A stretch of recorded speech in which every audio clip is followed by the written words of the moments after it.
Professor doctor Mohammad Yunus ने बांग्लादेश की अबूरी हुकूमत के सरबराह की हैसियत से हलफ उठा लिया।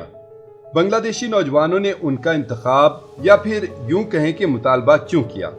इसके पीछे हुब्बुल वतनी, होशमंदी, मुस्तकबिल संवारने का अज़्म और मेरिट का इंतखाब दिखाई देता है, क्योंकि डॉक्टर मोहम्मद यूनुस वो शख्सियत हैं जिन्हें 2006 में माइक्रो फाइनेंस बैंकिंग के जरिए लोगों को गुर्बत से निकालने पर नोबेल इनाम दिया गया था।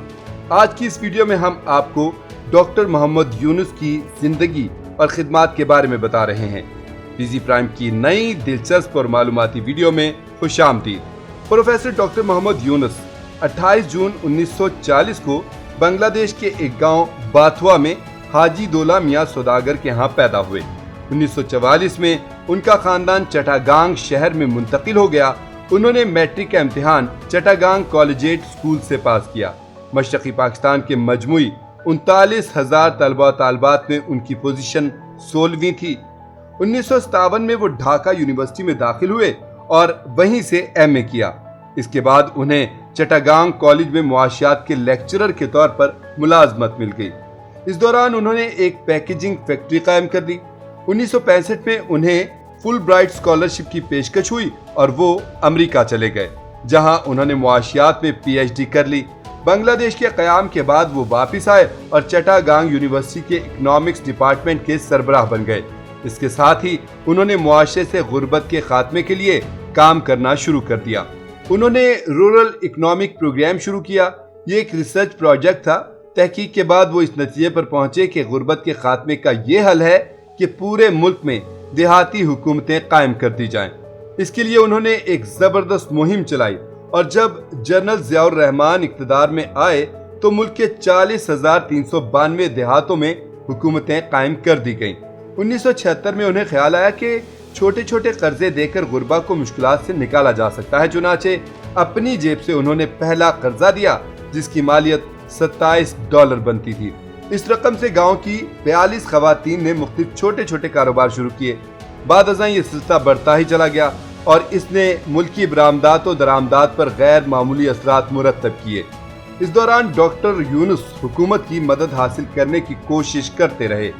1976 में उन्हें एक गैर मामूली कामयाबी हासिल हुई। सरकारी जनता बैंक ने उन्हें कर्जा देने की हामी भर ली। इस तरह से उन्होंने एक इदारा कायम किया जिसे दीगर बैंकों ने भी कर्जे फराहम करना शुरू कर दिए। बाद अज़ां ये इदारा बाकायदा बैंक बन गया, जिसका नाम ग्रामीण बैंक यानी देहाती बैंक रखा गया। इस दौरान मोहम्मद यूनुस का सामना बाएं बाजू के कट्टर लोगों और मौलवियों से भी हुआ, जिन्होंने कहा कि वो उस शख्स का जनाजा नहीं पढ़ाएंगे जो ग्रामीण बैंक से कर्ज हासिल करेगा।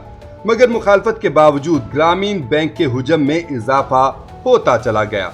जुलाई 2007 की रिपोर्ट के मुताबिक ये बैंक 74 लाख लोगों को $6.38 अरब का कर्जा जारी कर चुका था। 80 की दहाई के अवाखिर में बैंक ने कुछ नए प्रोजेक्ट्स भी शुरू किए, मसलन मछलियों के तालाब और ट्यूब वेल वगैरह लगाना। इसके बाद ग्रामीण सॉफ्टवेयर लिमिटेड, ग्रामीण साइबर लिमिटेड, ग्रामीण नेटवेयर और ग्रामीण फोन वगैरह जैसे इदारे भी कायम किए गए। ग्रामीण बैंक से कर्जा हासिल करने वालों में खवातीन की शरह 94% है। 2006 में उनकी इंसानियत की बेपनाह खिदमात की वजह से नोबेल इनाम दिया गया।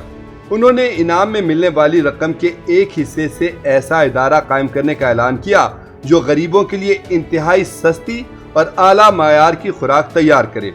मोहम्मद यूनुस को नोबेल इनाम दिलाने के लिए साबिक अमरीकी सदर बिल क्लिंटन ने अहम किरदार अदा किया था।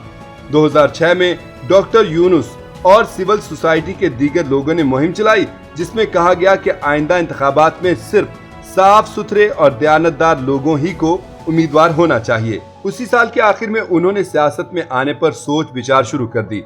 2007 में उन्होंने अवाम के नाम एक खुला खत लिखा, जिसमें कहा गया कि उन्हें राय दी जाए कि वो सियासत में हिस्सा लेकर कैसे अच्छी हुकूमत और मौजू क़यादत तैयार करने के लिए किरदार अदा कर सकते हैं। उसी साल उन्होंने एक सियासी जमात कायम की, तहाँ बाद अज़ां उन्होंने सियासी मंसूबे खत्म करने का ऐलान कर दिया। डॉक्टर मोहम्मद यूनुस की अब तक 5 तसानीफ मंजर-ए-आम पर आ चुकी हैं, जिसमें ज्यादातर दुनिया में गुर्बत के खात्मे के मौजू पर हैं। हुकूमत में आए बगैर प्रोफेसर डॉक्टर मोहम्मद यूनुस ने सारी उम्र اپنے ہم وطنوں کو غربت اور بے روزگاری سے نکالنے کے لیے مؤثر طریقے سے کام کیا، ان کے انہی اوصاف اور خدمات کو مد نظر رکھتے ہوئے کہا جا سکتا ہے کہ بنگلہ دیشی طلبہ نے دور اندیشی اور حب الوطنی سے کام لیتے ہوئے اس شخص کو اقتدار کا اہل سمجھا، جو اپنی زندگی میں یہ ثابت کر چکا ہے کہ اس کا نصب العین اپنے ہم وطنوں کو غربت سے نکالنا ہے۔ ناظرین، ویڈیو پسند آئی ہے تو اسے لائک کریں اور شیئر کریں، اور مزید ایسی ویڈیوز کے لیے پی زی پرائم کو سبسکرائب کریں۔